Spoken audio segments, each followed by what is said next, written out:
if I decide to run, you'll have the great pleasure of voting for the man that will easily go down as the greatest president in the history of the United States. Me, Donald John Trump. You're a mean one, Mr. Trump. You really are a heel. You're as racist as a Klansman dipped in dumb, misguided zeal, Mr. Trump. You're a rotten orange with alarmingly fascist ideas. You see, a guy like me... Gross domestic product. A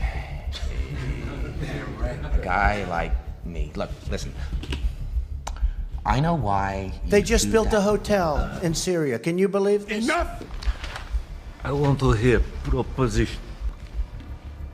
It's simple. We kill the bad. Stupid.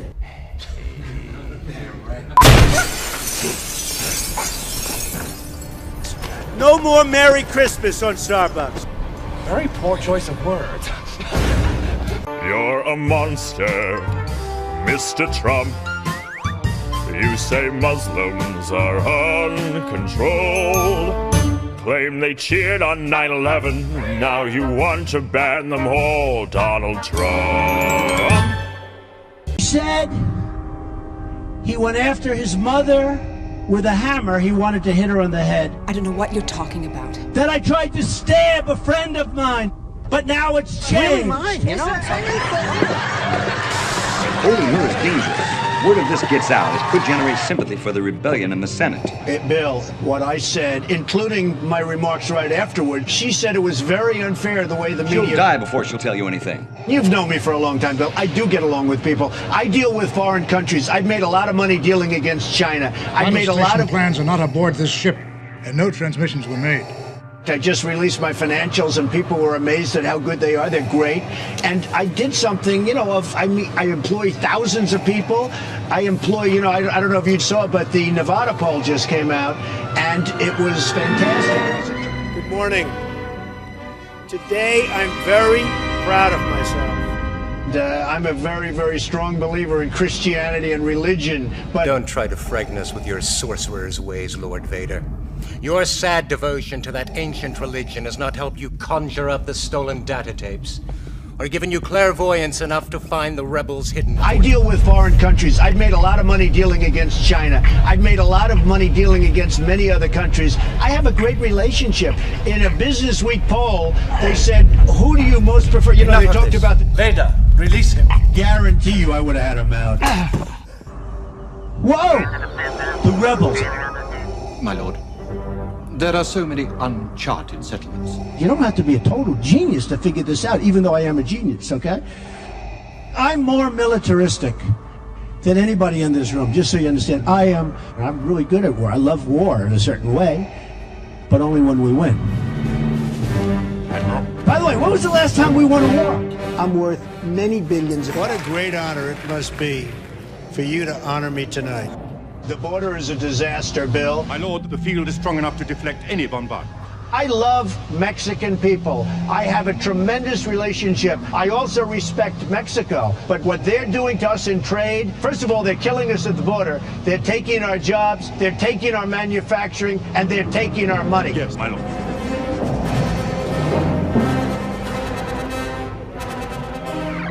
The fleet has moved out to flight speed and we're preparing to... You're fired. You hate Mexicans, Mr. Trump. Say Latino, steal and rape. You want to build a wall and make Hispanics pay it all, Mr. Trump. Well, Rosie O'Donnell's disgusting. I mean, both inside and out. You take a look at her, she's a slob. Rosie is a loser. So probably I'll sue her because it would be fun. I'd like to take some money out of her fat ass. You're a nightmare, Mr. Trump. You're a callous, sexist stooge. mocking disabled reporters, calling women ugly too, Donald Trump. The 3 words that best describe your lack of political experience are as follows, and I quote, huge, huge, huge. If I were running The View, I'd fire Rosie. I mean, I'd look her right in that fat, ugly face of hers. I'd say, Rosie, you're fired.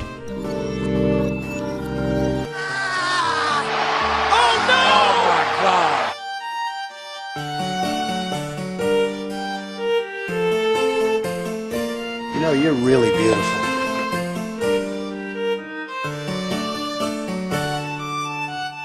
Maybe you could tell me what you think of this set.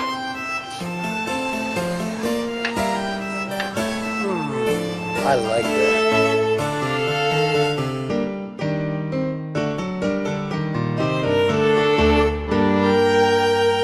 Oh, you dirty boy, you. Oh.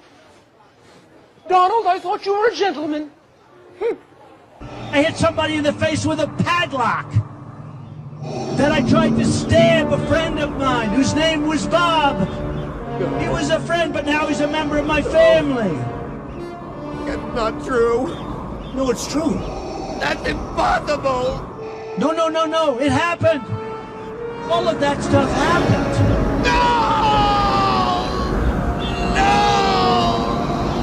No! So here's the good news. So Macy's, I sell shirts and ties, did nicely and all. Not a big business or anything, but cute. And fragrance and cufflinks. See these cufflinks from Macy's? Some people think it's Harry Winston or Tiffany. It's actually Macy's. And they're good, Trump cufflinks. And like I'm going to tell you about Macy's, but you go to Macy's, you know, a lot of the stores, they don't use Christmas. They say happy holidays, happy... I'd make our allies, forgetting about the enemies you can't talk to so easily, I'd make our allies pay their fair share. We're a debtor nation. Something's going to happen over the next number of years with this country, because you can't keep going on losing $200 billion, and yet we let Japan come in and dump everything right into our markets and everything. It's not free trade. If you ever go to Japan right now and try to sell something, forget about it, Oprah. Just forget about it. It's almost impossible. They don't have laws against it. They just make it impossible. They come over here, they sell their cars, their VCRs, they knock the hell out of our companies. And hey, I have tremendous respect for the Japanese people. I mean, you can respect somebody that's beating the hell out of you, but they are beating the hell out of this country. Kuwait, they live like kings. The poorest person in Kuwait, they live like kings.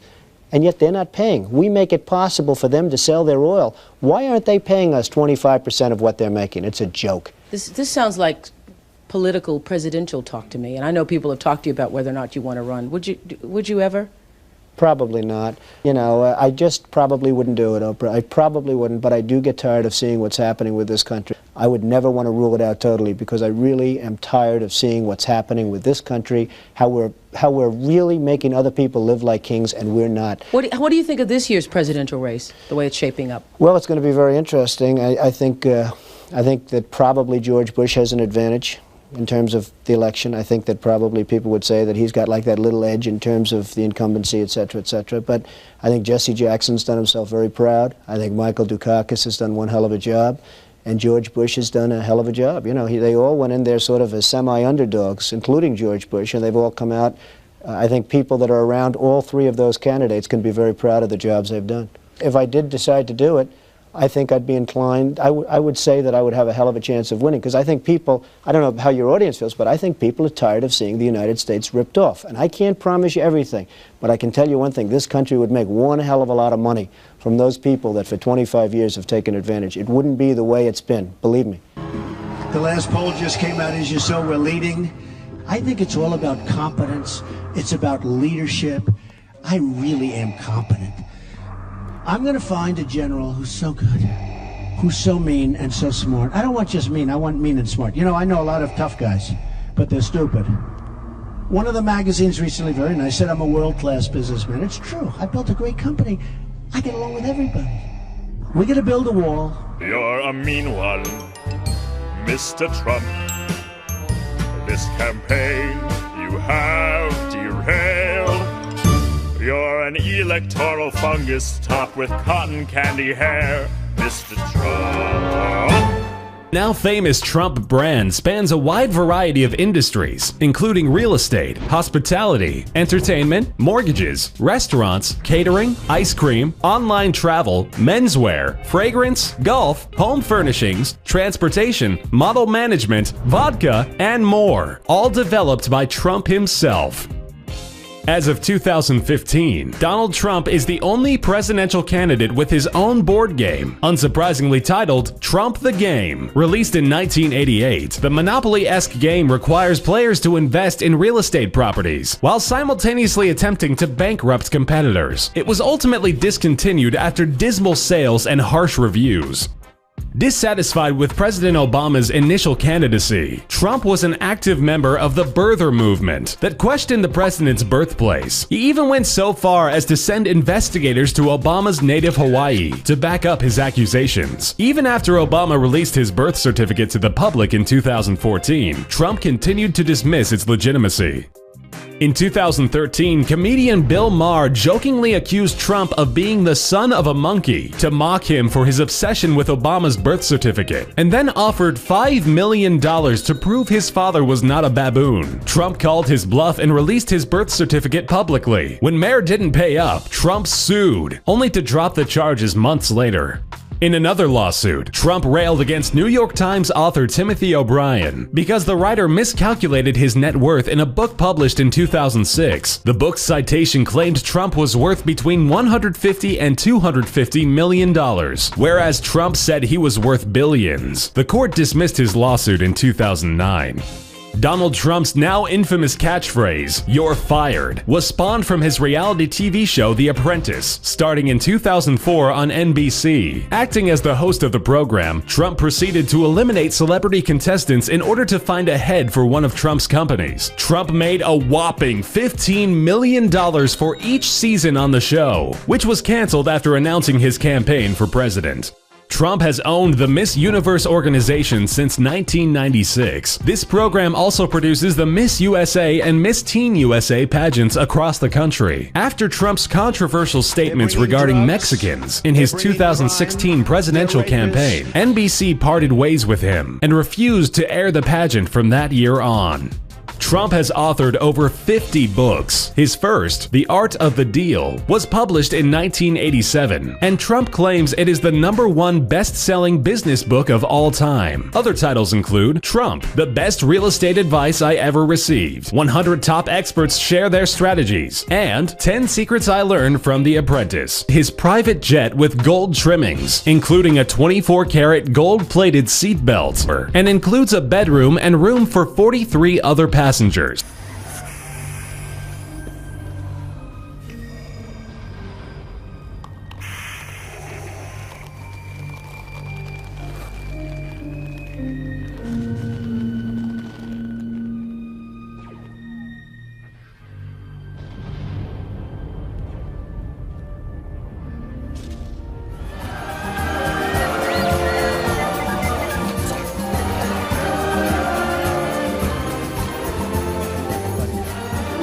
Every poll, we're leading every state, from Iowa to New Hampshire to South Carolina to North Carolina. Polls have come in from virtually every place, and we're leading every place. We're doing incredibly nationally. The one poll came out today, 40%.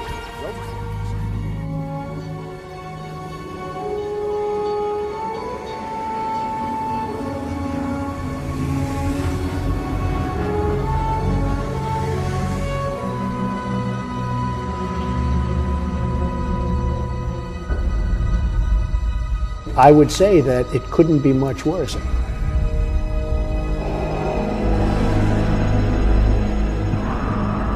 We have to do better.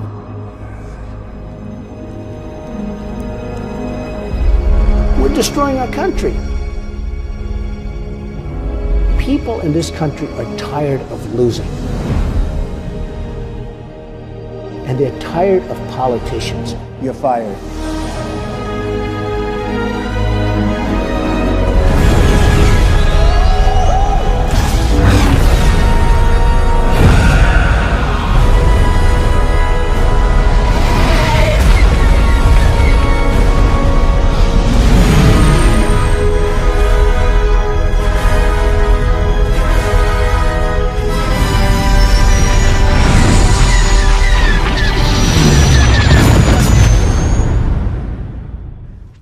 Two, I'm going to make America great again. I want to get rid of that house. It's going to create a bit of a stir, but if we're not... Who cares? Who cares? You know what? Who cares? You're fired. You're fired. You're fired. I'm here for all you teachers and teamsters, you farmers and charmers. Whether you're a mom or two broke girls or three men and a baby or a rock and roller, holy roller, pushing stroller, pro bowler with an abscess molar. She's a firecracker. She's a real pistol. She's crazy, isn't she? Is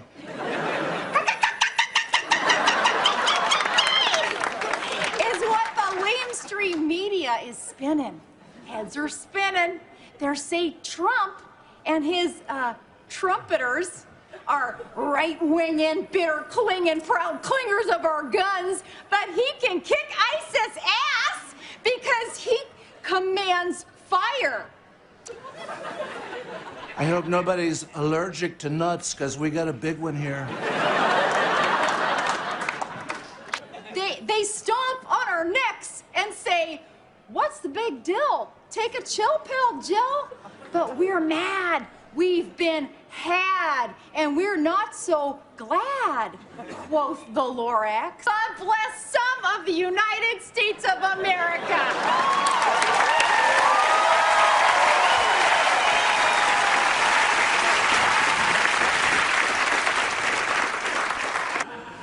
Guess what, America? I don't really think this guy should be president. I'm just here because he promised me a spot in his cabinet.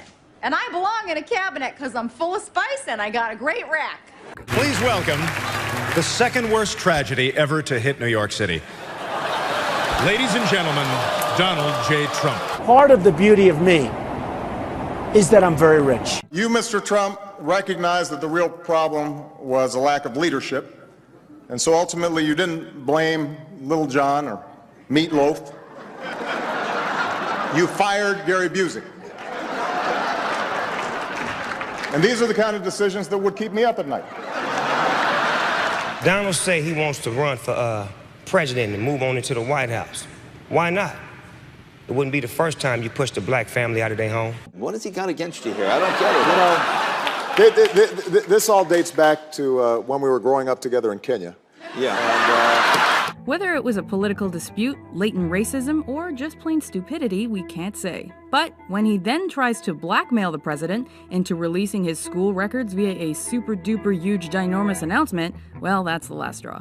I will give to a charity of his choice, Inner City Children in Chicago, American Cancer Society, AIDS research, anything he wants, a check immediately for $5 million. What's the difference between a wet raccoon and Donald J. Trump's hair? A wet raccoon doesn't have $7 billion. Your candidacy is an appalling dump heap, overflowing with the most disgraceful assortment of deplorable rubbish imaginable. And you probably disapprove of this song because it's about Christmas, but it's not religious enough, even though you don't really care. And finally, new rule, you can't spend the first half of a debate bitching about how immigrants are ruining the country, and the second half on the uplifting stories of your immigrant parents.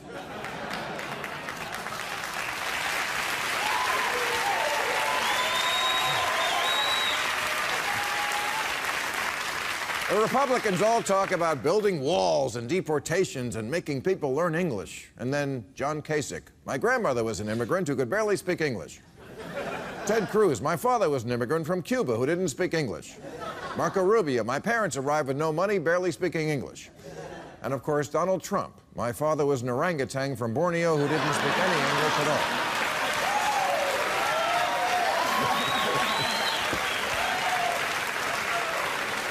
Yeah, it's pretty funny how Cruz and Rubio can wax nostalgic about their dishwasher father and hotel maid mom, and in the next breath tell you who they want to kick out of the country, maids and dishwashers.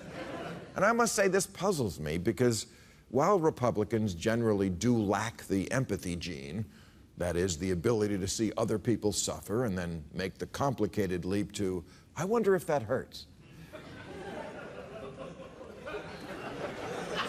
There is an exception to this. They do often get on the humane side of an issue when it hits them right in their own home. For example, Dick Cheney is so conservative he got an artificial heart just to make sure he never felt sorry for anyone.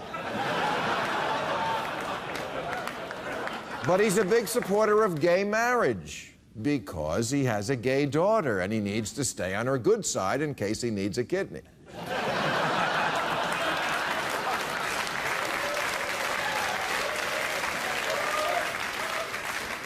Likewise, Jeb Bush has been very compassionate about Mexican immigrants because he married one.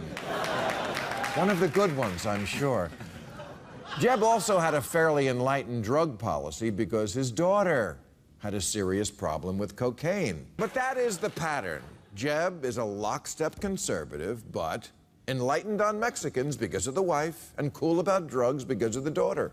And of course, a strong supporter of special needs education because of his brother.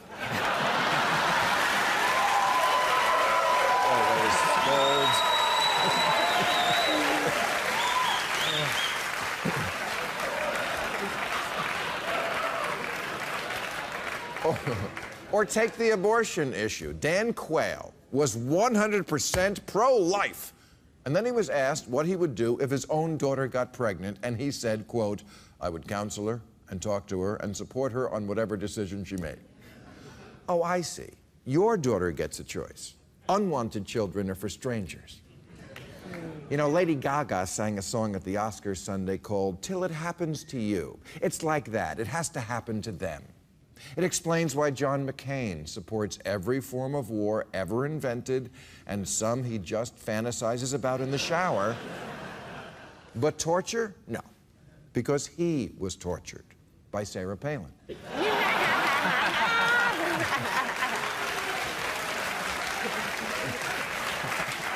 It explains why Ronald Reagan suddenly cared about AIDS only after it struck his friend Rock Hudson, and why Nancy Reagan got religion on stem cell research after Ronnie got Alzheimer's. And it explains why Newt Gingrich gave up hunting after he married an owl. Don't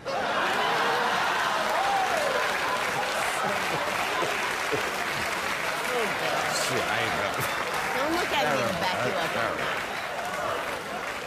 On so many issues, you can only get Republican support if it touched one of their own, which is not good news for the environment. I've heard the question many times, when will Republicans stop denying climate change? I'll tell you when one of them can be convinced they personally suffered from it.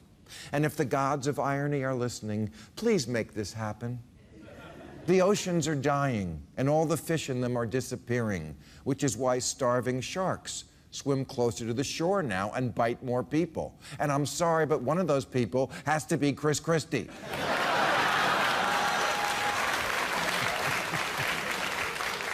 Let him lose one of the arms he uses to shovel food into his mouth, and maybe he will realize we should do something about our dying oceans.